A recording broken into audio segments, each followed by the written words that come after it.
Okay, நான் எதிர்பார்த்தேன் அதே செயின் தான் டாலரோடு வந்திருக்கு.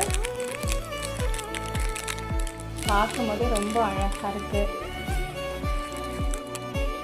நிஜமாகவே கோல்டு மாதிரியே இருக்குங்க.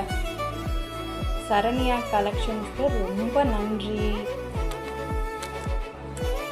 உண்மையிலே ரொம்ப நல்லா இருக்கு. Thank you so much. ஃப்யூச்சரில் நாங்கள் இந்த மாதிரி ஷாப் வச்சோம்னா உங்களையே காண்டாக்ட் பண்ணுறோம். சரிங்களா? தேங்க்யூ.